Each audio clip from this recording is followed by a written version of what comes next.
Welcome back, everyone. Today we're tackling a topic a lot of you have been requesting: leadership.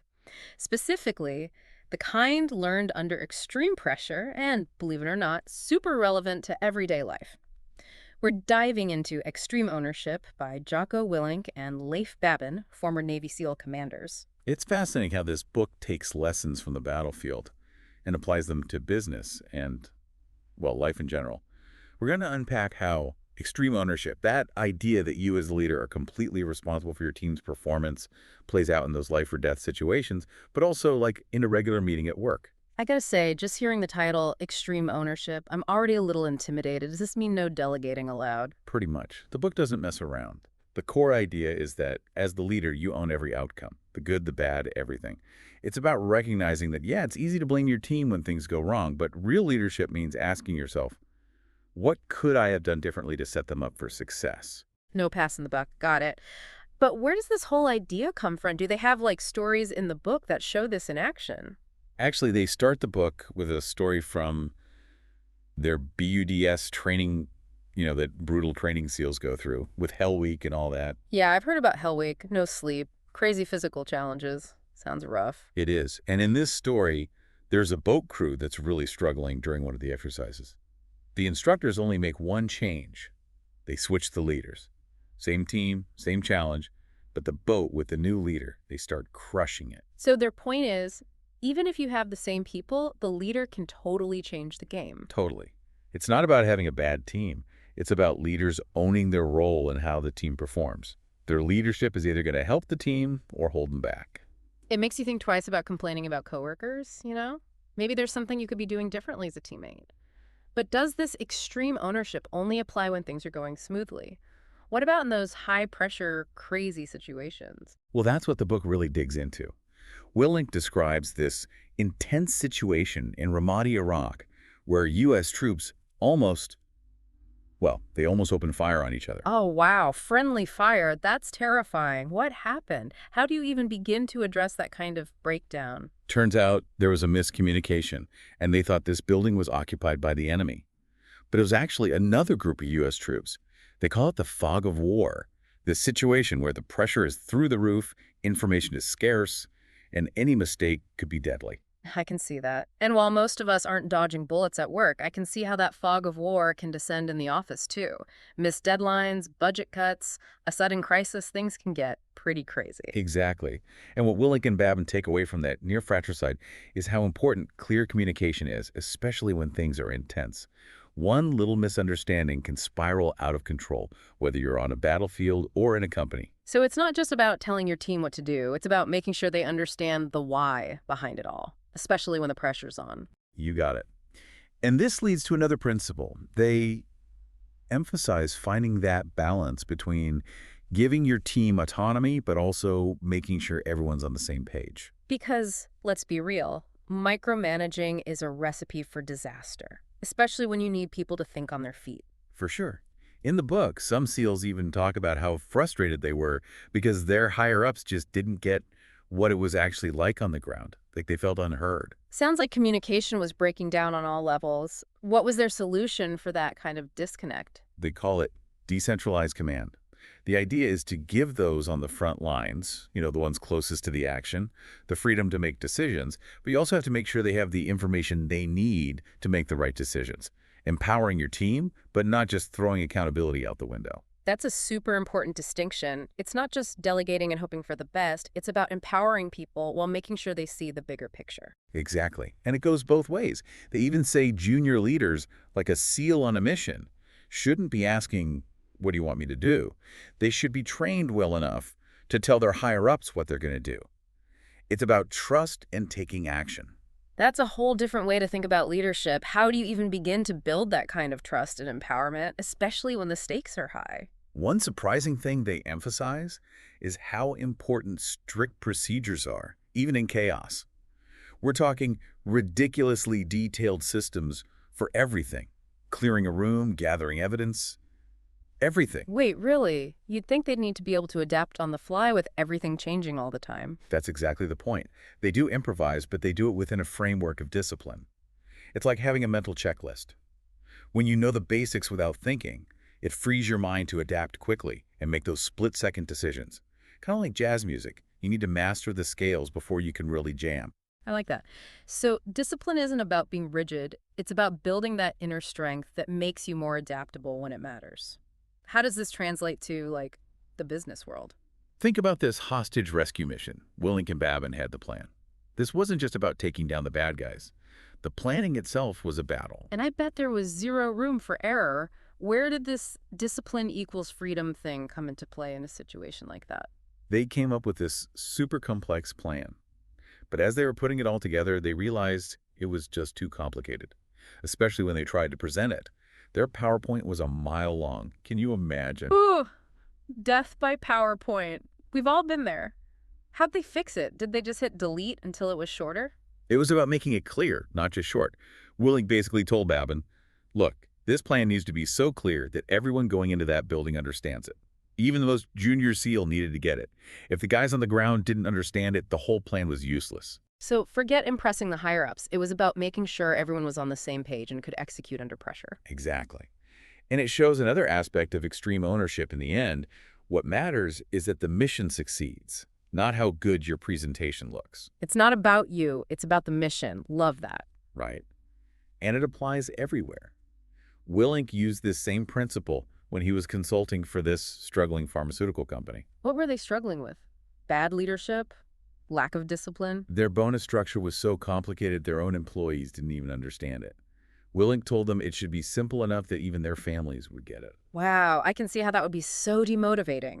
How can you be excited to do well if you don't even understand how you're being rewarded? Exactly. Just like with that hostage rescue plan, they simplified their bonus structure, focusing on rewarding the behaviors that actually help them succeed. Clarity seems to be a major theme here. Whether it's a combat mission or how a company rewards its employees, making things simple and understandable can make or break you. For sure. We've talked a lot about leading those under you, but leading up can be even harder. Oh, you mean like managing your manager. Now, those are some tips I could use. How do you do extreme ownership with someone who outranks you? Well, Willink and Babin were in Ramadi, and they kept getting all this pressure from their higher-ups. And I mean, the higher-ups had good intentions, but they didn't really understand what Willink and Babin were dealing with on a daily basis. They were constantly getting hit with these detailed questions and requests that just weren't practical in a war zone. Bureaucracy during a war. Yeah, doesn't sound like a good mix. How did they handle that? Did they push back? They actually did the opposite. They doubled down on documentation, detailed mission plans, reports after every action, the whole 9 yards. So they over-communicated to make their point. Interesting. And it worked. The more information they gave, the more their superiors understood what they were up against. It built more trust, and everything ran more smoothly. That's brilliant. Sometimes the best way to lead up is to be totally transparent, even if it seems counterintuitive. Exactly. It's not about drowning them in paperwork, but about giving them the context they need to trust your judgment. Building a bridge of understanding between the different levels of an organization, leading up is just as important as leading down. You got it. And sometimes it takes guts to push back respectfully, especially when you're dealing with someone who outranks you. Speaking of guts, we were talking about the tough decisions earlier. You mentioned that near fratricide incident. Man, that one's a nail-biter. Picture this. Willink's platoon is providing sniper cover for an army unit that's clearing buildings in Ramadi. Crazy tense, scorching hot day, and they hear there might be an enemy sniper in a nearby building. Okay, so the stakes are already incredibly high. Did they take the shot? This is where extreme ownership gets really real. His sniper, Chris Kyle, Chris Kyle, the American sniper, tells Willink he can't get a clean shot.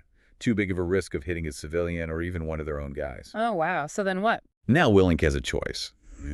Trust his gut based on the limited information he's got, or hold back and potentially risk the lives of those soldiers clearing the building.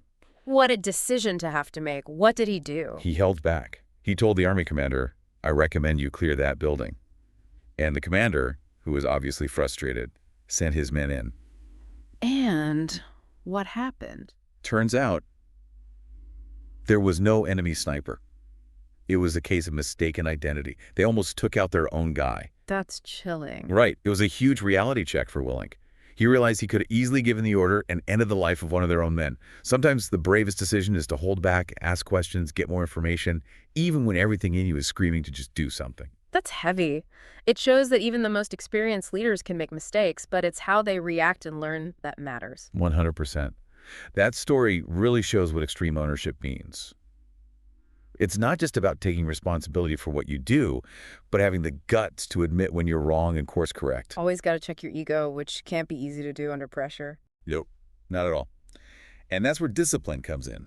Discipline equals freedom, remember. The more we talk about it, the more it makes sense. Right. Think about it. Even with all the chaos of combat, it was the SEALs' discipline and training that gave them the freedom to be adaptable on the battlefield. So you're saying when you know the rules inside and out, you can bend them when you need to. You got it. It's about that foundation that lets you be effective when it really matters. This is eye-opening.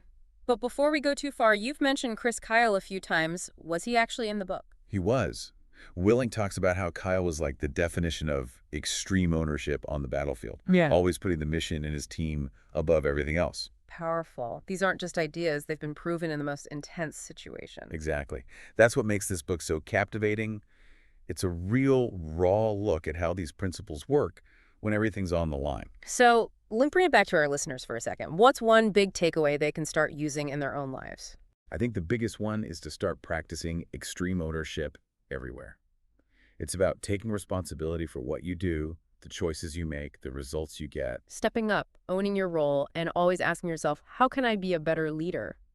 Whether you're leading a team at work or just in your own life. Exactly. And it's a process. The more you embrace extreme ownership, the better you become as a leader and the more you can achieve. That's inspiring, but there's one thing that really stuck with me from the book. Willink and Babin talk about how SEALs are constantly pushing themselves, always trying to be better, even when they're not in a life or death situation. It's true. Even in their downtime in Ramadi, they were working out, pushing each other to improve. They had the saying, the more you work out and train your body, the lighter your gear feels and the easier it is to move around. Such a great analogy for life. The more we invest in ourselves, our skills, our well-being, our strength, the easier it is to deal with whatever life throws at us. It's about building that inner strength to carry the weight of responsibility without being crushed by it. So extreme ownership isn't just about the outside world, but about owning our inner world too. Our thoughts, emotions, well-being. Exactly. It's about developing that inner discipline and toughness so we can show up as our best selves no matter what. Now, we talked about how Willink and Babin over-communicated with their superiors to build trust. But what happens when you have a boss who just doesn't get it? Like they're stuck in their ways or resistant to change. How do you lead up in that situation? That's a tough one. The book actually talks about that. Remember that story about the CEO who didn't want to shut down his friend's failing division? Yeah, where his loyalty was getting in the way of making a tough but necessary decision. That one really showed the tension between personal relationships and what's best for the company as a whole. Right. And in that story, Willink didn't try to force the CEO to see things his way. Instead of giving orders, he started asking questions. He challenged the CEO to analyze what was going on, look at the numbers, and think about the long-term impact of his decisions. So it was about guiding the CEO to see the potential consequences of inaction. Exactly. And to frame those consequences in a way that mattered to him. Willink wasn't telling him what to do, he was guiding him to the right decision. That's really clever. So sometimes leading up is more about being a guide, a facilitator, helping your boss see the path forward, so to speak. You got it. It takes patience, empathy, really trying to see things from their perspective, meeting them where they are and kind of nudging them in the right direction. Leading with influence, not just authority. That's a great skill. Totally. And something you can use everywhere, whether it's with the CEO or just a stubborn colleague. Now, that near fratricide incident keeps coming to mind. Talk about needing clear communication. But what about those times when you're in the thick of it, your adrenaline is going crazy and thinking straight feels impossible? How do you stay calm and make good decisions when the pressure is on? That's where the SEALs training comes in. They practice under stress all the time, basically simulating intense situations. They train their minds and bodies to act, not panic, when things get real. Building up that decision-making muscle memory. Yes. And it's not just physical, it's mental too. They visualize scenarios, talk through different possibilities, and practice staying calm when everything's going nuts. So when something actually happens, they're ready to handle it. Exactly. And it's something we can all do, no matter what our job is. We can practice mindfulness, figure out what helps us stay centered, and train ourselves to take a beat before reacting. Building resilience to stay cool under pressure. Nailed it. That's a valuable skill no matter where you are in life. This is making me want to sign up for SEAL training, or at least download a meditation app. Maybe not that extreme. But we can learn from their dedication to discipline, ownership, and constantly striving to improve. It's about bringing that same energy to everything we do, right? Whether we're leading a team, going after a passion, or just trying to be better people. Yes.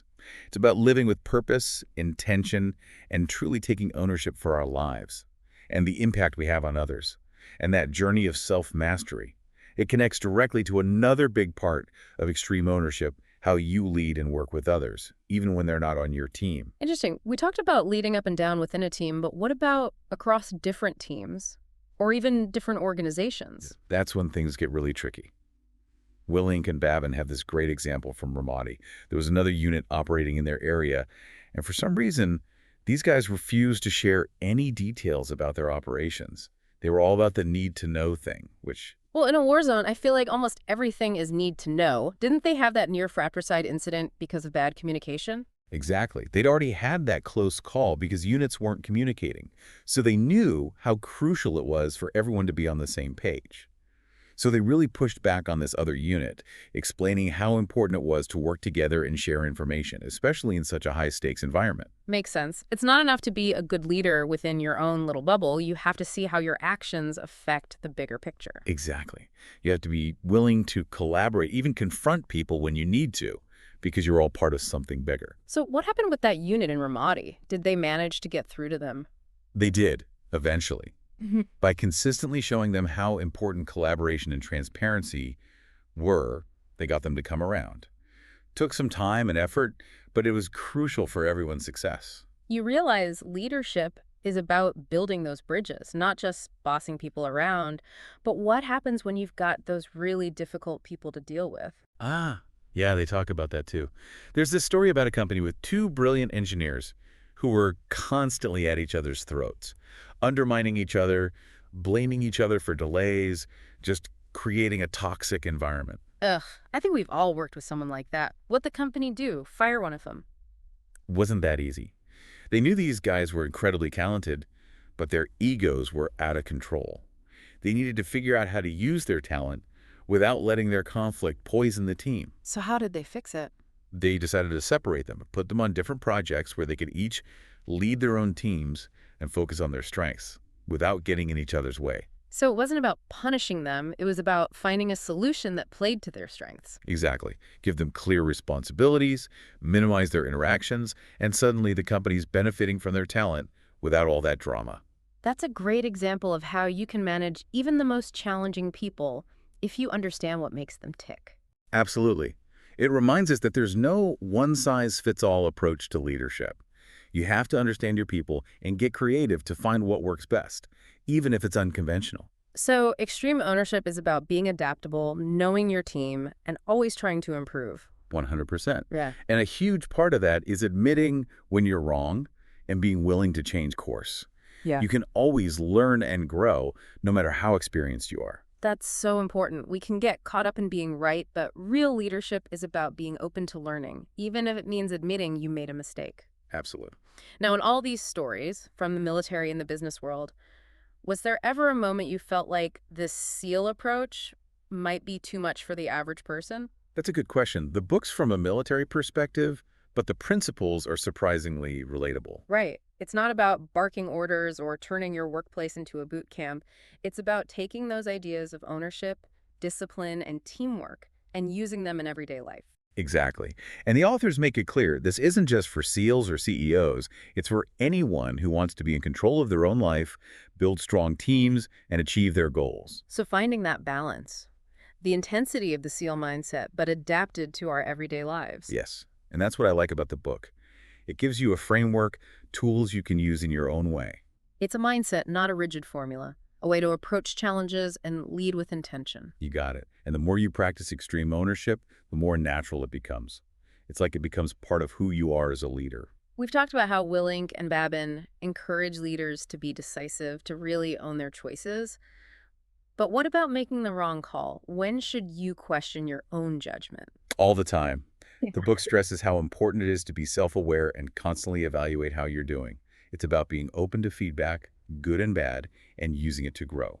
So it's not about being perfect, it's about admitting when you don't have all the answers. Exactly. And creating an environment where mistakes are seen as learning opportunities, not something to be punished for. Yes. That growth mindset for ourselves and our teams. Exactly. It's core to extreme ownership, embracing challenges, learning from when you mess up, and always trying to get better. It's realizing that leadership is a journey we're all constantly learning and evolving. Well said. This deep dive has been incredible. We've gone from the battlefields of Ramadi to the boardrooms of some of the biggest companies.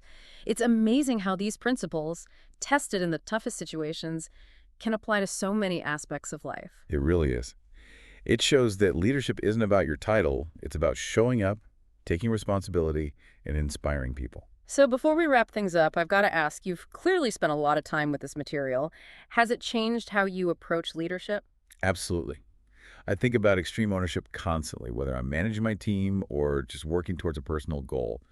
It's a reminder that I'm in control of my own outcomes, I can make a difference, and I can always improve. Taking ownership and running with it. Exactly. And hopefully inspiring others to do the same. Creating that ripple effect of ownership, discipline, and striving for excellence. That's it.